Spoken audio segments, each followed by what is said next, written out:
ዲንን ለማጥፋት መስጊድ ሊሰራ ይችላል። ለካ የተሰራ ሁሉ መስጊድ ዲን የሚخدمበት አይደለም። ከዛሬ ከ28 ዓመት በፊት ካይሮ ነበርኩኝ። ግብጽ ሀገር ሄጄ አንድ ፕሮፌሰር እንኳን ደስ ያለን እንኳን ደስ ያላችሁ አለ። ምን ነው ሼኻችን ምን ተገኘ አለ። አንድ ትልቅ ጸረ እስላም ሰው ነበር፣ ሰለመ። አልহামዱሊላህ ማሻአላህ ደግ ሆነ አለ። የሚገርመው ከሰለመ በኋላ ሲነግረን አለ ግብጽ ውስጥ 3 መስጊድ አሰርተናል አለ።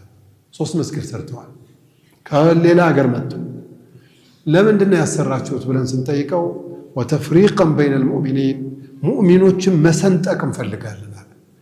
እነሱን ሱብሃንአላህ እኮ ነው የምትለው።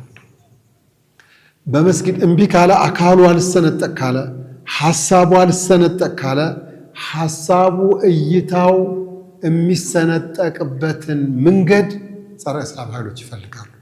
ከዛ መንገዶች አንዱ መስጊድ እናሰራና የገሌ መስጊድ ብለን እናፋጀዋለን አለ። ለዚህ ፐርፐዝ ኳሊቲውን ስታንዳርዱን የጠበቀ መስጊድ ወጪ አውጥተው ጸረ እስላም ኃይላቶች መስጊድ ያሰራሉ። ከየት አምጥተው? ከድሮ ከአባቶቻቸው ወስደውት። አላህ ምን አለ? ወለዚነ ተኸዙ መስጂደን እነዛ መስጊድ ያሰሩት የሆኑ ሰዎች ድራራን ሙእሚንን ለመጉዳት በማሰብ ብቻ ወኩፍረን ክህደትን ለማስፋፋት ለማሰራጨት በማሰብ ብቻ ወተፍሪቀን በይነ المؤمنين በሙእሚኖቹ መካከል ልዩነትና ኺላፍ እንዲነግስ ለማድረግ አስቦ ያ ብቻ ሳይሆን ወኢርሳደን ሊመን ሐረበ አላህ ወረሱለህ አላህና መልእክተኛውን ለሚዋጋ አካል መመሸጊያ ጓዳ ሊያደርጉ ታስበው መስጊድ የሰሩት ሰዎች ሱብሃነከ ረቢ። መስጂድ ኢነማ ያዕሙሩ መሳጅድ አላህ መን አመነ ቢላህ የአላህ መስጊድ የሚገነባ ሰው ኢማን ያለው ሰው ነው ተብለን።